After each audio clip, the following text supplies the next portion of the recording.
sports are really important vehicles for relationships. We have purpose. We have a why. We bring people together. We connect. I feel like God is our greatest supporter and our greatest coach. Welcome to Rabbi on the Sidelines. I'm Rabbi Erez Sherman from Sinai Temple in Los Angeles, and we speak about the intersection of sports and faith. This week we are joined by one of my good friends, a longtime friend when I was a student at Columbia University, Maiya Edelson. Maiya played softball at Columbia University, pitched a no-hitter coming up on an anniversary on April 2nd. She was part of the Israeli national team of softball, played in the Maccabiah games. She left Columbia as second in triples, third in runs scored, single season hits record. Now the director of Hillel at the University of Texas for the Longhorns. Maiya, it is so good to see you. How are you?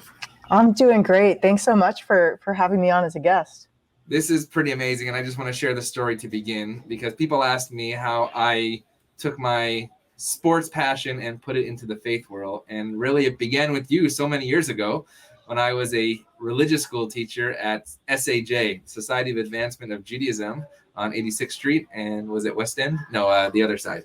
And I decided to teach a sports elective to second graders. And I said, well, let's bring in a true Jewish sports hero. And it was you, not Maiya Edelson, but back then, Maya Shard Yaron.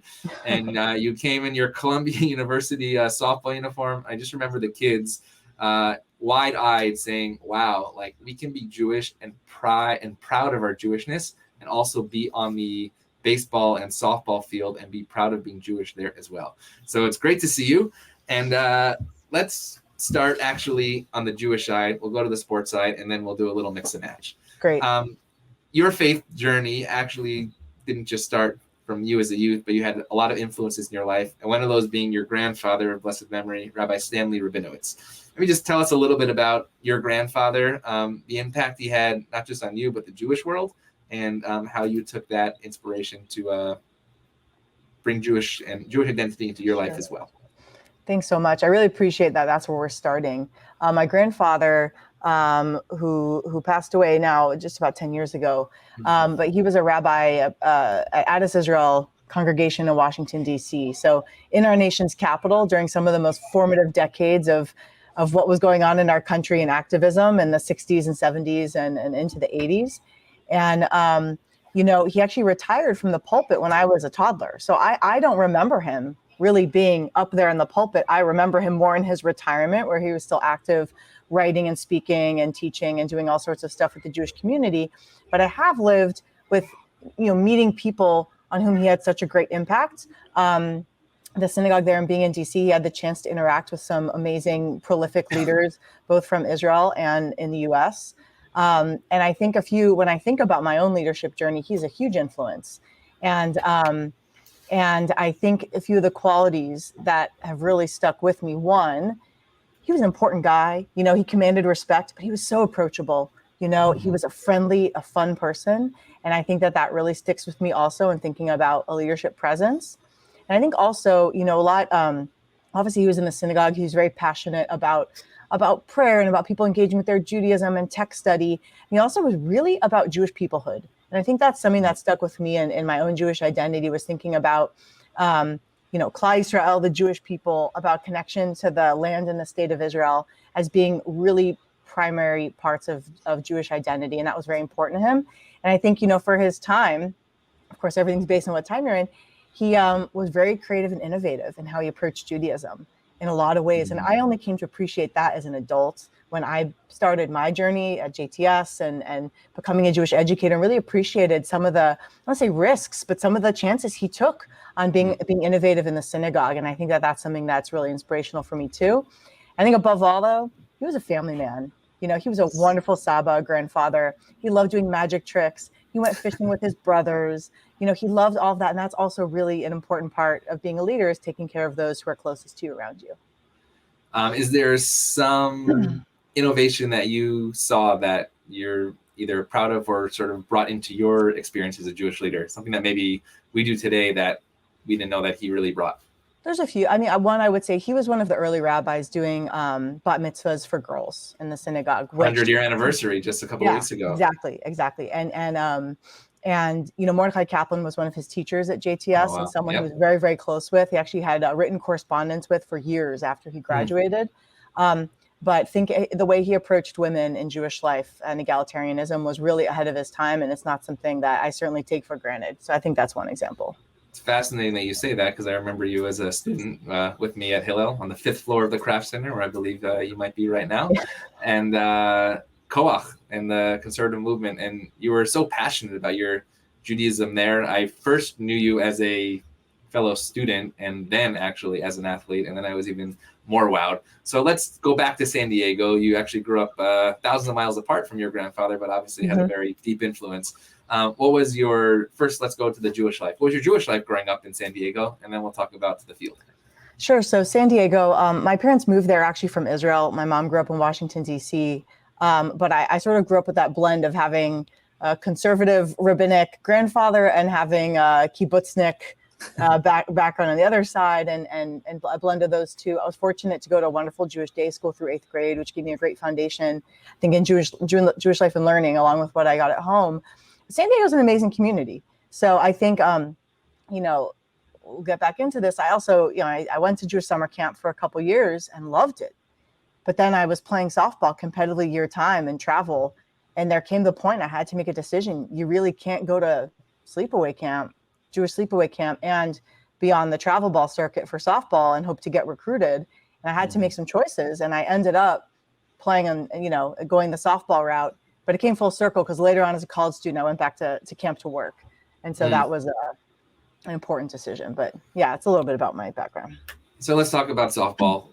When did you realize that was, if you wish, your sport of choice? Nowadays, people are not necessarily diversifying their sports, right? They do one all season long. What was your sports journey, and when did you realize that you loved it more than just, a recreational activity on a Tuesday? Yeah. I'm such a believer. I listen to a lot of podcasts about softball specifically, and they talk all about the skills you get from playing other sports and how it actually can feed into your main sport with different skill sets and, training different reactions and this and that. And I totally buy into that, but I was a horrible example of that because when I was really little, I started playing softball when I was 8. Honestly, my friend's mom called my mom and said, Rebecca's going to go out for the softball league. Does Maiya want to join? And, I was tinkering with soccer a little bit, and I liked PE in school. I liked running. I liked sprints. And I was like, sure, I'll try a new sport. And my friend quit after 1 year, and I stuck around for another 25. So I liked it. My mom, who will say that will joke she's pre-Title IX and never had the opportunity to play. She was always a baseball fan. My dad, and this will come full circle, being from Israel, didn't have a lot of exposure to baseball and softball, but I think, I fell in love with it. And that's when I was 8 years old. When I was 12, I started playing year round on a travel team. And it was a different caliber. It was a whole different world, seeing that people really dedicated their lives, that parents made a lot of sacrifice financially, getting on the road, driving to these crazy places every weekend. I did, I played volleyball in middle school and then early high school. I did gymnastics a little bit, but by the time I was certainly a freshman, I decided I stopped with volleyball and I was doing softball year round. I think, if at any point I'd wanted to take a step back, I could have. It was really, my family would have been supportive on that, but thankfully I didn't burn out. I really loved it, and it kept me going. So, yeah. And then when did you realize that you could take this to the next level? And when you realized that, you traveled across the country to an Ivy League institution, which not necessarily the powerhouse of sports, as you and I have probably attended many different athletic events, but you made that decision. Was it a Jewish faith decision? Was it strictly athletics? How did that work? So Columbia was picked in the Ivy League preseason poll to finish number 1 this year. So we'll see how that goes. They won last night. So, but that's a good point. I started playing what we call travel ball, year-round club softball, which in Southern California, you can play all year. Yes. And the world has now changed with parity and geography, and I can kind of get into that. But in Southern California, there's an elite softball field on every corner. We had amazing training facilities, which I came to appreciate more when I played in Israel. So I'll talk about that. But by the time I was in 10th grade, I realized I think I'm going to have opportunities to play Division I, and that's what I want. I'm blessed that I was in a family where it was expected I would go to college. I mean, there are some people who this was how they were going to get to college, or this was the path there. I said, I know the plan is for me to go to college, but I love this sport, and I'm starting to see I'm in the company of people who will be playing at that next level, and that is what I want. So then, there was the conversation and to sit down with the list of who had a softball program that was a good fit, that was competitive, that was the kind of place I wanted to play, had a coach whose philosophy I really liked, high academics, and had a strong Jewish population, and that was on my list. And I'll tell you, I got some recruiting interest from some really great schools with wonderful coaches, but it didn't have the Jewish community that I was looking for, and that for me, even in high school, was a priority. And I had some really nice conversations with them and said, I don't think this is going to be the right fit. So that was what I was looking at. For a San Diego kid to leave California, I really wanted to go to a big city. And my recruiting trips were mostly in kind of large urban areas. And I actually fell in love with Columbia, where I am sitting today, because I'm here in New York for a work event tonight, when touring with my high school, separate from softball. And we walked out to campus, and it was this beautiful sunny day, and everyone's out, lounging, playing Frisbee. And it's not like that every day here. But I fell in love with it. And I said, I wonder how their softball team is. And they had actually just kind of built it a few years before. And it went from there, where I was in touch with the coaches, and they came out during recruiting tournaments. And I came here on one of my visits, and it really had all the elements I was looking for. I'll say, when I came on my recruiting trip to Columbia, as I visited other schools, which were great and had some of those other components, I observed a practice, and I watched. These are players who took the sport seriously, and they were working hard. They were encouraging each other. They were putting their head down and going. They also were talking about things going on in the world and issues beyond softball, like when they were walking to the locker room or whatever. It's obviously a great school, and I knew New York City, Columbia, this was going to be an amazing Jewish community. So for me, it all came together there. I mean, for those of you who don't know, there's no baseball field on campus either, right? This is not like walking out of your dorm and playing on a field. There was a schlep. It was a schlep up to. Yeah, there's a beautiful facility. Those in New York, you should definitely go check it out. 218th Street and Broadway, so the very northern tip of Manhattan. It's called Baker Field, and that's where the football stadium, baseball, softball, field hockey, soccer, crew, tennis, all those sports are up there. So then you get to campus, and we find you in the Hillel every Shabbat, really blending this idea of sports and faith. As you mentioned, the first bar mitzvah, I remember actually also you're wearing the talit and really being fully egalitarian and modeling that for so many people as well. How did you balance that? When did you say, you know what, hey, softball teammates, I can't come to the softball party because I actually have to go daven? What did that look like? And how did that either influence or inspire or educate your classmates who didn't know what Hillel was on 115th Street? That exact intersection defined so much of my college experience, in addition to classes, which were great, and I love school and whatever, but that was it. Because I'll tell you, and you might not know this, Sarah, is a San Diego kid coming to New York City, going to their first Shabbat. Okay, I'm going to walk in. I've always been involved in the Jewish community. I'm a student athlete. I had a hard time at first because I'm not from this area. A lot of people went to camp together, did youth group, and I didn't do those things because I was traveling around playing softball a million hours a month. And I did have a moment where I actually took a step back and said, this might not work out how I thought it was going to. Wow. Maybe it's not for me to be super involved in the Jewish community. And I also, to be honest, I was like, yeah, I'm on the softball team. I have a great group of teammates. I have a built-in friend kind of social component here. I'm up at 5 a.m. going to practice every day. Maybe I should just focus on that. And I had a few weeks. That was sort of my mindset. And then it was Sukkot my freshman year in the fall. I remember seeing some students like leaving Hillel with their lulav and etrog for the holiday and feeling this ping in my stomach. And I said, this has always been really important to me. I got to figure this out. We got to figure out how it's going to work. It was actually a staff member here at the Hillel who connected me with a senior who was on the fencing team, who was Jewish and involved with Hillel. And then she kind of opened up a lot of doors. And I just decided to own it and say, I'm going to find a way to be involved in the Jewish community on my own terms in a way that works for my schedule and works for what's comfortable for me. And also be really involved in the student athlete community. I was a captain my last 2 years. That was always going to be my primary commitment outside of school and my health and family. Like softball had to take precedence. I couldn't run for student leadership positions in Hillel because I was here to play and go to school. So, but I found a way to make it work. And I think it taught me a lot of skills of exactly what you're saying of, hey, I'm going to, go to practice on a Saturday morning and then come home and shower. And then I got invited out to a Shabbat lunch, and that's going to work for me this week. Or, Friday night, yeah, people are out, but I'm going to go to Hillel for services and see my friends. And then I might, go to bed early because we had a doubleheader the next day. So I just found ways to kind of plug it in and make it work. And that whole navigating that was like a really big part of developing who I am Jewishly today, I think. It's interesting because you're sort of a pioneer in that field. I'll take Tamir Goodman as an example, a good friend of mine, the good friends of this show. He was on last year, and he took it one way, right? Obviously to Maryland and then to Towson, and then really just doing amazing things with Jews in sports in the state of Israel and bringing people to Israel.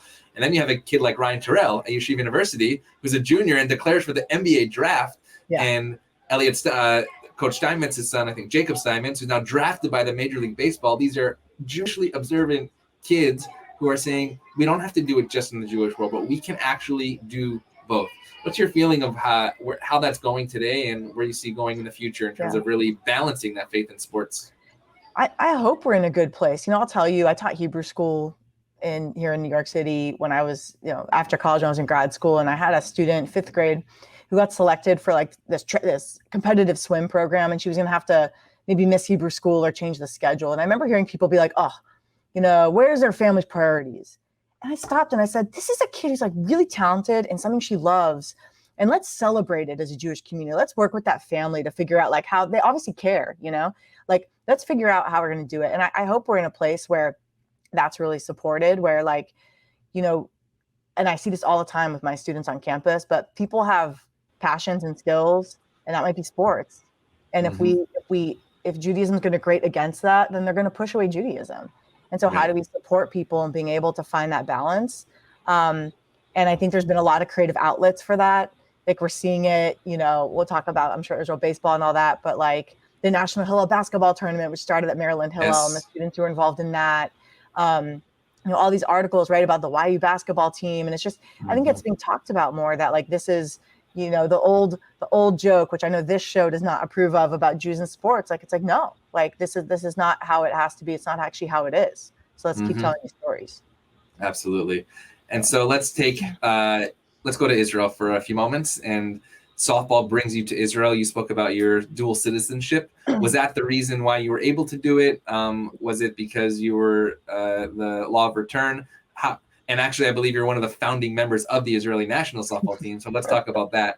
I know, with the Israeli baseball team, this was way before Israel was in the Olympics over this past summer. We had Peter Kurtz on the show a couple of months ago. We had Ty Kelly. Baseball is becoming popular, but let's talk about softball in the land of Israel. Awesome. So that's exactly it. I have dual citizenship from birth. Both my parents are actually Israeli citizens. So again, I'm growing up in Southern California. I'm playing softball. I used to go to Israel maybe every other summer with my family to see family. Never had any idea that there was softball there. Like never. And then my freshman year of college at Columbia, so I'm 18 years old, someone knew someone who said there's this pitcher at Columbia who's Israeli, and we're trying to build a women's fast pitch team, and someone should find a way to call her. So again, they call my mom. They saw all these things happen. Do you want to go to Italy this summer and play for the Israeli national softball team we're trying to build? Okay, yeah, of course. And so that was 2003. And we went to the European Championships in Saronno, Italy, near Milan. And at the time, and we can talk more about where the program is now, but because I had dual citizenship, I was able to play because you have to have a passport.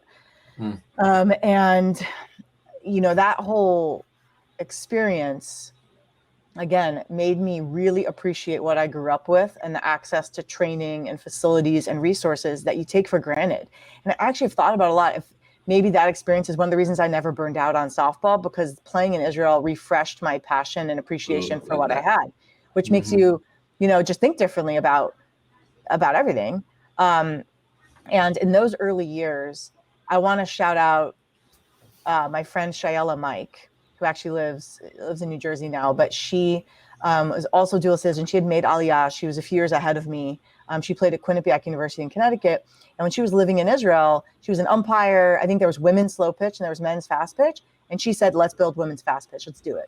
and she got it going. I mean, from the ground up. And she was also a pitcher. So she and I pitched together. We were the two primary pitchers on that team for a decade. Wow. And it was really grassroots. I mean, we're talking about teaching people the sport from the start. We're talking about taking athletes who were successful in other sports and had interest in softball, wanted to learn more, and trying to help them develop the skill set.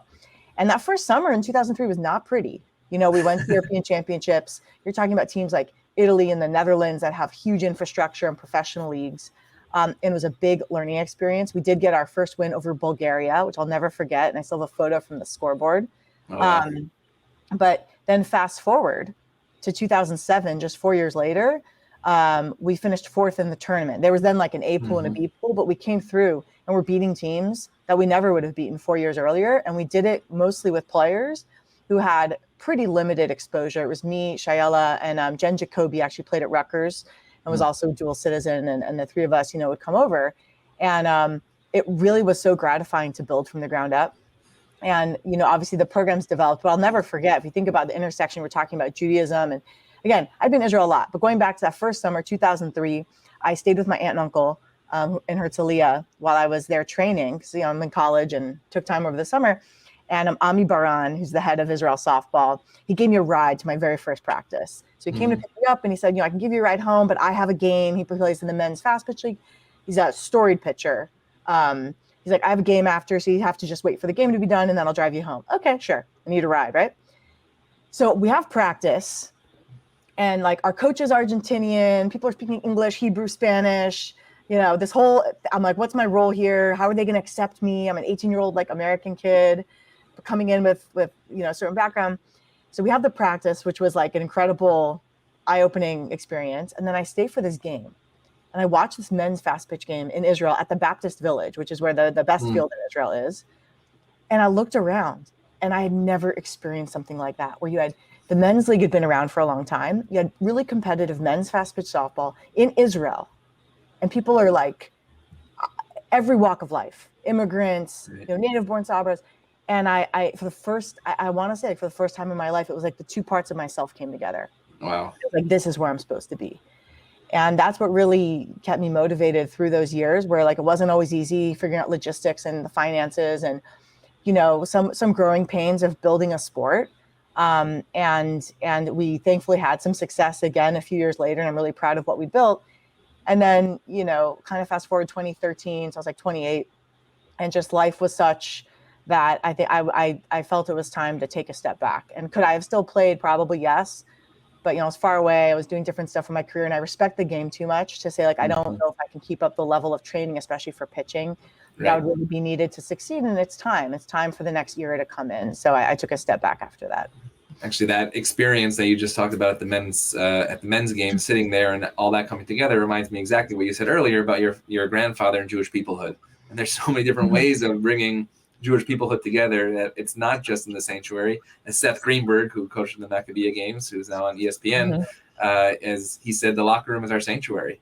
And it's so true in terms of bringing those people together. As you said, the different languages. The universal language was softball, but it actually was in the land of Israel. And then you also, I believe, played in the Maccabiah games as well. What was that experience like? Who did you play for? And this year, the Maccabiah games are coming back, and I just spoke with Eyal Tiberger, who's the CEO of Maccabi World Union. He said there's over 15,000 athletes, the largest Maccabiah game ever coming now. What was that experience like now sort of being in the Jewish Olympics, and who were you representing at that moment?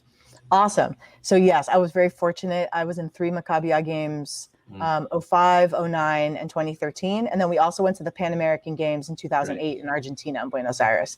And I played for Israel, which was funny because I got the call to come try out for Maccabi USA. And of course, and they were super good and it was very tempting. But like the things would be the same summer. So we'd have the Maccabiah and then the European Championships usually. I think once it was flipped and we went to the Europeans at first. But I was like, I'm not going to abandon my team. Like I'm here to help build a sport in Israel. I could go play for Maccabi USA, but I'm going to stay with Israel. And it was great for us to be able to have the Maccabiah as a training ground for the European Championships because it was a way we could get good games in. And very different experience, right? Maccabiah, again, Jewish athletes, that people who had experienced European Championships, you're there representing Israel, which is also very, very powerful. but totally different. And Actually, talk about that for a second. Representing yeah, Israel in Europe. yeah. Today, it's a little different experience in terms of the anti-Semitism. We've talked to a lot of the Israeli baseball players, what that's like. Did you face any either anti-Semitism, or did you sort of find Jews in Europe coming out saying, you know what, I'm so proud of you and this is who I am? What did that look like?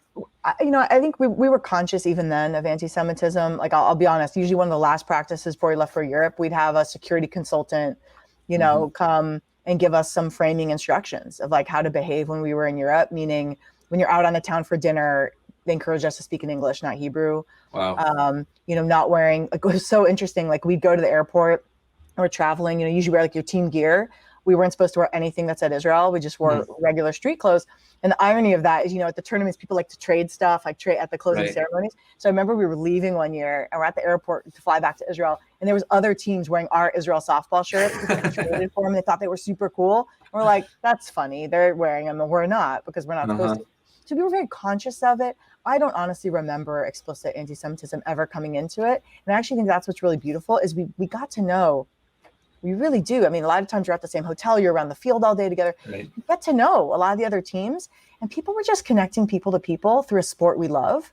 And there were teams, from Denmark. We were very good friends with the Croatian team. There was a lot of great friendships built there. A lot of them came to visit Israel. And there's a lot of pride. There's an opening ceremony and we're walking with the flag. We're singing before every game. They play the national anthems of both countries. And there's a huge amount of pride. We played Poland, we played Germany, we played Russia, we played Ukraine. And there was an amazing experience also. We played a team from Slovenia, and they actually had a Jewish player on the team who ended up coming to train with us and play with us a little bit in Israel also. And she's very proud of her Jewish identity. And she was like the best player in the Slovenian team. So that was a really cool experience. But it definitely, I think it was much more about people-to-people connections. Politics at that time really did not come up a lot, but we were always very conscious of security because we needed to be. And so back to the Maccabiah games, what was that like, representing Israel as an American in Israel against other Jews, not against other Jews, but with other Jews? I mean, it was great. First of all, I have to say I was really happy that our Israeli team got to see Maccabi USA and the level of play. Like, what does it look like? Most of the Maccabi USA players were college, U.S. college softball players, D1 through D3, some awesome players. I became friends with some of them, which was fun. But I was glad actually our team got to see what does that look like? What does team culture look like? It was a good experience for them. And it was great. I mean, there's something really special about hosting it literally on your home turf. And I think, I had that dual lens, especially like 2009 and 2013, I was already working in the Jewish community, of also understanding this isn't just about the sports. This is about identity and seeing that happen. It was funny because you can see it happen for the non-Israeli athletes, for the Americans and others. But I even saw it for my Israeli teammates of like, wow, this is so cool that Jews from around the world are coming. And that, again, there's a lot of camaraderie. The women's tournament was smaller because it was still a building sport. So we usually had Canada, Argentina, US, us. But the men's tournament was quite large, and a lot of teams from South America and Mexico was always a big presence. And so it was very festive in the softball tournament, and some of my best memories. And again, as you said before, it's people who are Jewish, who are connecting with Jewish peoplehood over a sport we love. And that is something you can't find anywhere else.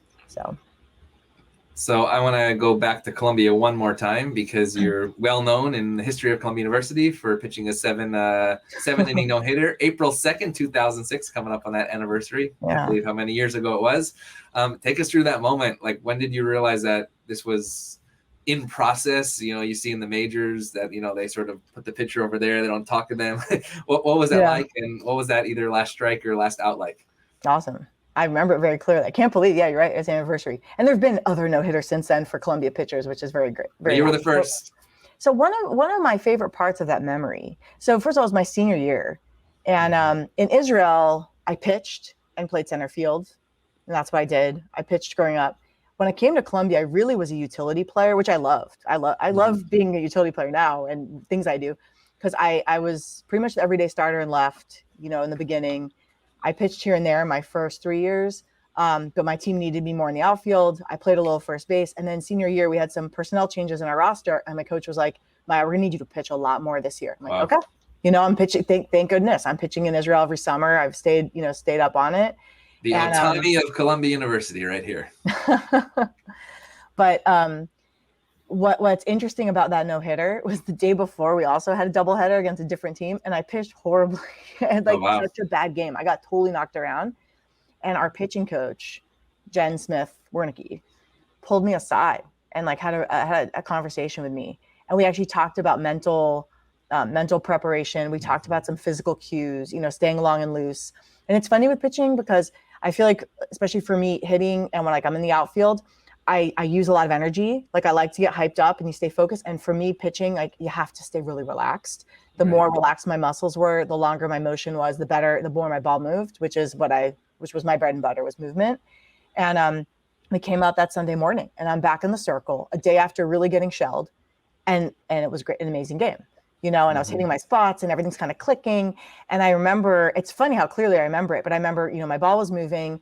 And 2 runners got on a walk. One got erased on a double play, third base, Casey Chrisman. We turned a double play, and the other one got caught stealing. So really, we kind of flew through the game, and you can't let the moment be bigger than you, right? Because the minute you get really excited, you're going to lose your mechanics. So I just remember breathing long and loose. No one talked about it. And then the last inning, there's a great Sandy Koufax quote. I don't have exactly in front of me, but no, it's not Sandy Koufax. But I guess it's from Bull Durham. But strikeouts are boring. Strikeouts are great. But strikeouts are boring. It's more fun when you get your defense involved. And that was especially in my college pitching. There were moments in Israel and other times in high school, it was more of a dominant strikeout pitcher. But pitching in D1 at Columbia, I needed to focus on movement and getting ground balls. And that was that whole game. Ground ball, ground ball, ground ball. Last inning, ground ball to second base, Hillary Parsons. Next batter, ground ball back to me. And then we're 1 out away. And then I remember it's yesterday, a little floater right over the shortstop into that no man's land in left field. And I'm like, it's going to drop. And Kelly Leong, our shortstop, got it out of nowhere. And that was the game. And then you can kind of let the excitement happen. And here's a fun story you'll like. It was a Saturday game. And later that night, I got home. We took a shower in the locker room. I get home, and I think I went by Hillel, and it was Havdalah on the end of Shabbat. And a couple friends knew I had thrown a no-hitter, and they announced it at the end of services. Oh, wow. That's Shabbat, amazing. Which was really cool. I was like, oh, that's so fun. I'm like, it's like the Kiddush announcements, but yeah, they're like, it's a no-hitter. So actually, I remember in Craft Center down on the 5th floor with Sudash Lishit, where talking about Jewish peoplehood, right? That was the time that literally everybody would come, Reform, Orthodox, Conservative, Reconstructionist. It didn't matter who you were, you would sit in that circle, and you were in that circle. I was in that circle. So many of our friends were in that circle. And it actually is a moment that I'll never forget. Yes. No-hitter Kiddush announcements. Absolutely. So then you go into the Jewish leadership field. I actually thought you were going to go into the rabbinic field, but you've influenced so many future rabbis in what you've done, and you go into the Hillel world. Why did you choose that world? Tell us a little about the Hillel world that you entered into, which was about 15 years ago, and maybe how you've seen that shift pre-pandemic to post-pandemic. And then we have a little video I'm going to share with you that about what your leadership style is. Awesome. Okay. I really chose Hillel after college. I decided not to go to rabbinical school. It wasn't the path I wanted. I did a master's at JTS in experiential education. 2009. Those who remember, it was a tough time to be looking for a job.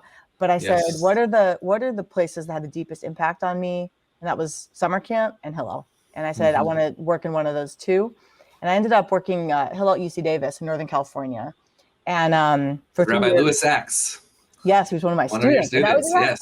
Yeah, it's great. So I was at Davis, Maryland, and now I'm at UT. But there's something really dynamic about being on a college campus. It's fun. I mean, aside from the sports angle, which is actually a draw. I love it's fun being part of a campus culture where people are proud and where they go to school. And, there's a lot of good energy to get behind. But students are really fun. The journey they're going through in their time on campus is dynamic. And it's really exciting to think about being a big part of that, because I think about my own journey, as I described, that was huge for me. And so thinking about the lives we're able to impact. And also it's kind of fun, students, it sounds bad. Students graduate, they move on. And then we get to stay in touch as alumni, which is awesome. But then you have new people come in with new ideas and new perspectives. And so it's always changing. And I think that makes it really exciting. And so that's one of the reasons I started with Hillel, and then I've stuck around, because no 2 days are the same. There was a really nice path to be able to kind of move into different roles of increasing responsibility within Hillel. And so it's been a great professional home for me. And I think coming in, it's funny. I think about it now. I started my first year in Hillel was 2009 professionally. And In some ways, students are similar. I mean, students are students. They're coming in, they're experiencing some of the same things. The world has certainly changed. I think technology has changed immensely. The way social media and phones and texting impact people's lives and relationships is pretty significant. And that's certainly changed dramatically. I think Hillel as a movement, and this was already happening 15 years ago, but there's really been an evolution that we need to be relevant to students where they are. It's not like we're not sitting there waiting for people to walk in our door and, okay, great, whoever shows up, shows up. We need to understand the campus culture. We need to understand what matters to students. Where are they physically, what's going on, and then figure out how the same way for me, being Jewish and being proud and being an athlete, it was important to find ways to combine those. Students have all sorts of identities. They're involved in a lot of things on campus. They're in their academic worlds. They're in different social networks and social circles, and we want to help them find a way to really embrace that. And I think that's what Hillel is doing now. We're not just sitting waiting for people to come to us on our own terms. And so I think that growing even more has been great. I think the pandemic, obviously different campuses were different, incredibly difficult for students, mostly learning online. Some of them had to stay at home. So many parts of your campus experience. You think about eating in the dining hall and going to parties and going to sporting events. So many of those things were taken away. And even as they're coming back, I think there's a real adjustment for students now. Academically, moving from online classes to back, like I have to walk across campus at 8 a.m. for my econ class and sit down and be there. And there's a great appreciation for what the in-person campus experience offers. And I think for us at Hillel, we're finding ways to help students, reinvigorate, reintegrate into what that campus is like. And also, in some ways, there's things that we did before programmatically that were kind of like, there's a different group of students. They don't all remember it. And so it could actually be, hey, let's try this different thing that we tried during COVID and actually worked. Or, we don't feel as bound to the way something was before. And at the same time, I think students, had 2 years where they just didn't have the normal pathways of campus life, and they're kind of refiguring it out too. So we were on a little Zoom call a couple of years ago, or during the pandemic, with our friend Rabbi Jeremy Fine and your student, Zach Epstein, who's the brother of a friend of ours, Jory Epstein, the journalist for the Dallas Cowboys. And this is what you said, how you combine sports and faith in Hillel. About Hillel, we want to be fully integrated into university life and campus life, and certainly at a place like Texas, sports is near the top of that list. I would say in the fall, we absolutely consider the football schedule. When we think about if we're doing, a big Shabbat program in a non-COVID year, we would never schedule it the weekend of the Texas OU game when everyone's going to Dallas, right? Because the game is played in Dallas every year. So we're very in tune with that. I think basketball less, so there's also more games, but it's something that we're really aware of, I'm actually hopeful for both the men's and women's programs that we're going to see some uptick in general fan support, student support. I think both programs are in a really great upward trajectory.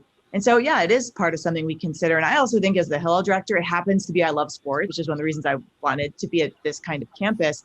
But I have season tickets for softball because that's my first love, as we all know. But I love going to games. I love knowing what's going on. I love hearing about the coaching changes and who the good players are, because it's also part of our campus life. It's what we talk about with students. It's what I talk about with alumni all the time. I think it definitely plays a role. So I think it's exactly what you said, that you meet the students where they are. And obviously in a place like Texas, it's a big part of the culture. How do you do that? What does a game day look like? And is Hillel closed down, or do you actually integrate into that culture? Yeah, it's a good question. We've tinkered with, having kosher tailgates on football days. We're not doing as much of that. I think it's more just in the everyday conversation, and again, just awareness, knowing what's going on. I want to actually shout, it's funny, Zach, who's on that call, he's now an alum of ours, used to be a practice player in the women's basketball team. One of his co-practice players, who's also Jewish, and in a Jewish fraternity, is a graduate manager for them now with the women's basketball team, who was just in the Elite Eight. I saw him on ESPN. It was really cool. But I think even, showing support for that and saying, this is awesome that you're part of our community and you're a really important part of this program that's bringing a lot of pride to our university. Is really great. I think, programmatically, there's a lot going on game day at UT. So we don't always want to compete with it. I don't know if we could throw the same kind of tailgate some of our friends in the neighborhood could throw at the fraternities and sororities. But but it's definitely just, again, embracing that that's part of what it means to be here, and having a lot of pride. The same way you have pride when you watch your team play a game, right. We have pride in our Jewish community. And I actually feel a lot of that ownership as the Hillel director, the same way the football coach is in charge of the football experience. Like, I feel like, all right, like I feel that kind of connection to the Jewish experience our students have, and I want it to be the best it can be. So let's talk about that leadership experience. And this is from the Jewish Theological Seminary, where we were students together, and your idea of authenticity within leadership. Leadership, one of the first words that comes to mind is authenticity. And I think especially being a leader of other people is not being afraid to roll up your sleeves and sort of really get in there and understand what the challenges people are facing, and showing a real authenticity in terms of your vision for leadership, your vision for that community and that institution.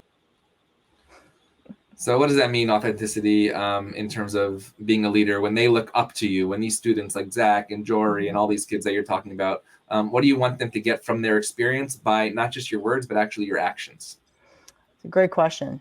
And I'm thinking back to your first question about my grandfather and thinking about authenticity. Nice.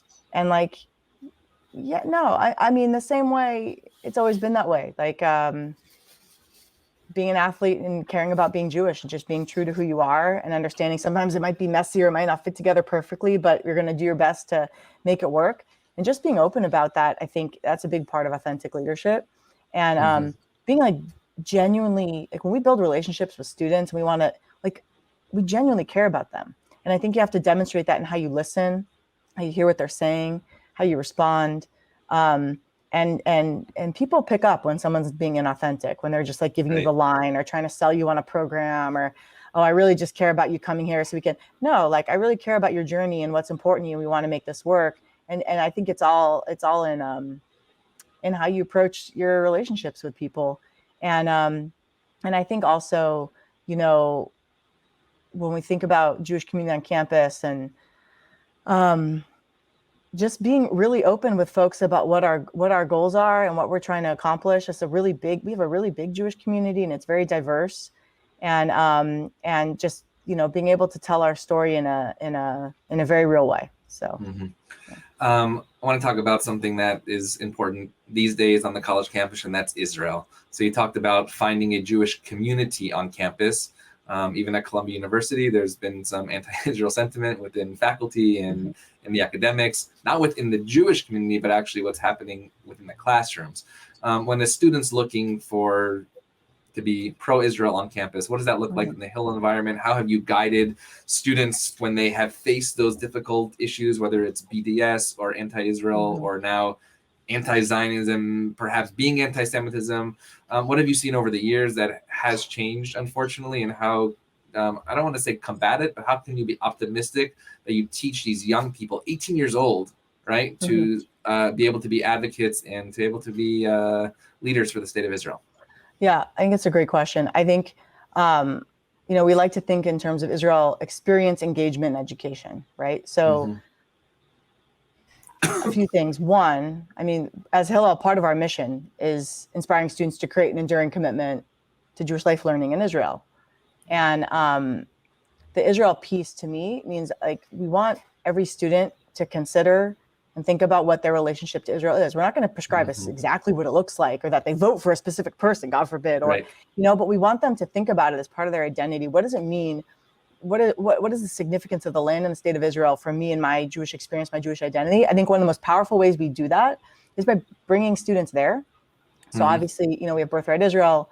We have a new onward internship cohort that we're running over the summer, where people can go for 2 months, have a more immersive experience. We're doing things now with non-Jewish campus leaders, where we're bringing them to Israel. Hopefully now that COVID is winding down, this will all get back to normal. But going there and encouraging questions and encouraging conversations, and saying, open your eyes, ask the questions that you have, because we want to really engage in conversation with you, because we really think that's how you're going to be able to internalize what this means for you. And I'd rather that students come to us and ask tough questions than avoid it, or that say, oh, I can't go talk to them about that. But I think also, at Texas and many campuses have a Jewish Agency Israel Fellow, an emissary. And I think through that relationship building, going to coffee with someone who is from Israel, getting to know their story, getting to know their interests, helping show them around Austin when they come in, is also a huge part of it. Because again, if you're in you're building real relationships with people, it opens up better conversations than just yelling at each other, certainly. Absolutely. And I think also with helping students find their voice, because it is something that we deal with, where students might experience an anti-Semitic or anti-Israel comment from a peer in classroom or in a student organization or something in the classroom. And our first approach is always to help them find the words to advocate for themselves and express what they're feeling, and to give them the resources to be able to do that with confidence, to be able to do the research they need, to have the facts and the information to really understand what they might be trying to say or want to say. And I think that that's also part of what we're helping them build while they're on campus, because they're going to go through life and have those experiences. And we want to be able to work with them so that they feel confident that they can engage with these topics and not shy away from it or not feel ashamed. Because I think that's really important. So is there a moment or a couple of students that you can think of that maybe went to Israel for the first time through a birthright or through one of those programs that came back and was inspired to do action on campus? All the time. All the time. I mean, I'm thinking about it. We have our first time in 3 years, our big Israel block party at UT's on Tuesday. It's a huge festival we're having right in the middle of campus, celebrating Israeli culture, history, diversity, lots of great stuff. But a lot of the students who come to volunteer and spend hours putting it together have come back from Israel and said, I want to bring this to campus. I want to learn more. So I think students really come back. And I think one of the best things, if they come back from something like a birthright trip and they want to have a deeper experience. Okay, now I want to go back and intern for a couple months, or I want to, I learned about this one city or sustainability or this one, social justice challenge, and I really want to learn more and I want to go back and dig deeper. To me, that's always, a success, because it's just the starting point. Absolutely. So I want to play a little clip of what you did that I didn't realize that you do. I think more Hillel leaders need to do, and that's actually visit synagogues and welcome them to campus. This is actually from Texas, Houston, Texas, Congregation Beth Yeshurun, Rabbi Brian Strauss. And let's just take a look at this about the impact that you make within synagogue communities as well. I was very blessed to go to the University of Texas.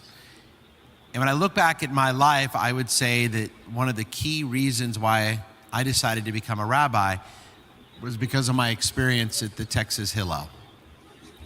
And I feel very fortunate and I'm very happy about the fact that Hillel, the University of Texas at Austin, has never been in better shape due to the work of many members of this congregation and other dedicated volunteers, lay leaders here in Houston and of course in Austin.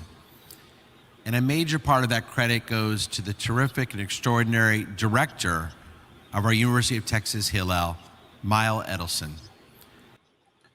So I'm a big fan of Rabbi Strauss. I'm a big fan of Maiya Edelson. And this question is actually for you to answer to me. What can we as rabbis do to strengthen the Hillel communities when our children, right, we're comfortable in our bubbles here in our synagogues and our religious schools and our day schools and our youth departments? But what can we do to help prepare them that when they do get to a college campus, it's absolutely on the top of their checklist to see if there is a Hillel, how strong it is, and really get them involved so that when they leave and become alumni, they can be a big influence in the Jewish world. Awesome. That was a fun clip. We love Rabbi Strauss, and I love Rabbi Strauss. And Houston's a great place. We have a lot of students who come from there. A lot of our alumni are there. It's wonderful. So it was fun to visit them. That was for their college send-off Shabbat, which is an example where they invited me to come speak there because they were sending off their high school seniors who weren't just coming to UT, they're going all over. But the idea was helping to inspire them to think about Hillel and Jewish life on campus as they're getting ready for all the exciting things that come when you begin college. And I think it's a good question. I think the more communication that can happen, it's so funny. Our students tell the story. So if there's a synagogue rabbi who says, I got these high school sophomores, juniors, seniors, they're looking at campuses, they're making decisions. I can come talk. Our rabbi on staff at our Hillel can come talk to them, which is great, and they should. But if they see students who are a couple years ahead of them, who they see them, that's who they're going to be in a few years. And they come and say, hey, I do all this other stuff on campus. I'm in this social group. I study this. But Hillel's a really important part of my life. And here's what the difference it's made for me. It's introduced me to friends. It gives me a place when I'm a little bit homesick, I can go. It's given me this amazing leadership experience. I got set up with a mentor. And if they hear it from other students, I think it's 10 times more powerful. And we're so happy to help facilitate that. So I think building those connections where we can help some of our students go back into their communities and create bonds with those high schoolers as they're thinking about it.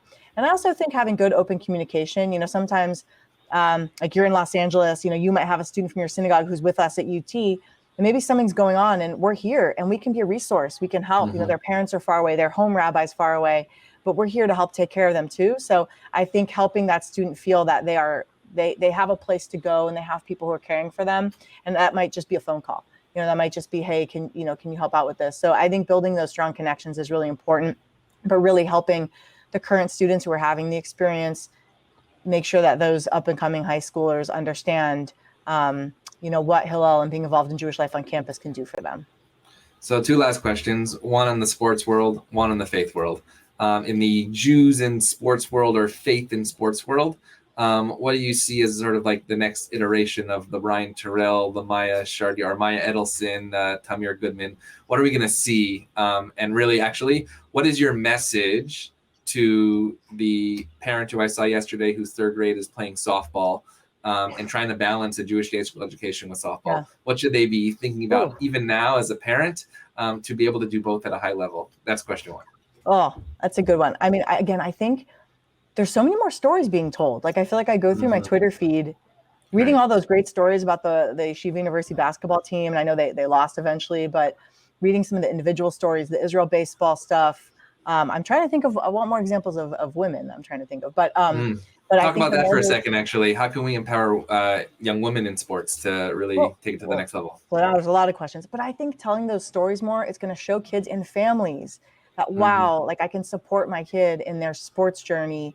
And it doesn't mean they're not going to care about Judaism. And the more stories that are being told, the more role models that are out there, and understanding it might look a little different. Look, playing sport at a high level requires a lot of sacrifice for anyone. Right. For anyone. Like, we're not going to joke, but also don't assume that just because someone does that A, they don't care about their Judaism, or that they're never going to be able to care about it again.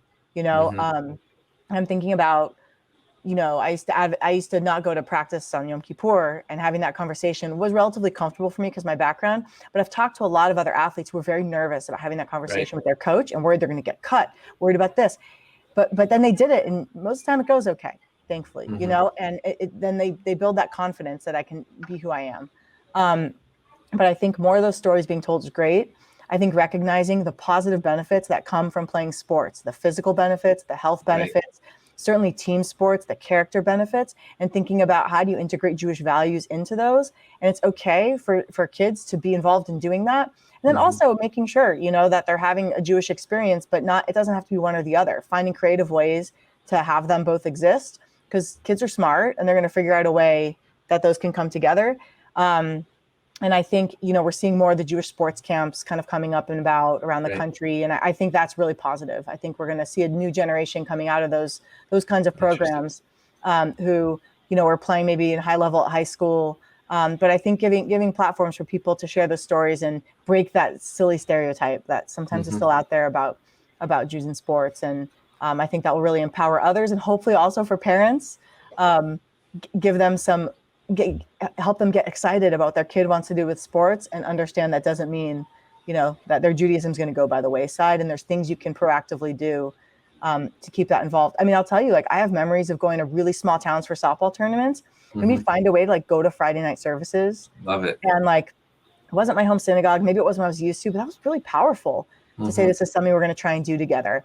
One of our Israel softball tournaments, and most of the players on the team were not particularly observant. We got wine and did Kiddush in our hotel lobby on Friday night before our games. And it was just a really special moment, and finding little moments, 5 minutes, to carve out, I think it goes a long way. So the last question, because you're now getting a doctorate in leadership at the University of Southern California here as a Trojan Longhorns, Terrapins, it's all really coming together here. And the Lions, can't forget the Lions. But what do you see as the next big Jewish idea that we need to really be thinking about? I don't often get to speak to somebody who's getting a doctorate in leadership, really as a leader in the Jewish community and the sports world. What should we be thinking about as a Jewish community coming out of this pandemic into this new era of Judaism? Wow, big question. Yes. Oh, I might want more time to think about that. I mean, I think as a Jewish community, the catchphrase from the last 2 years that we're all sick of was pivot, right? How many times did we all write pivot in emails? We're pivoting, we're changing, we're this.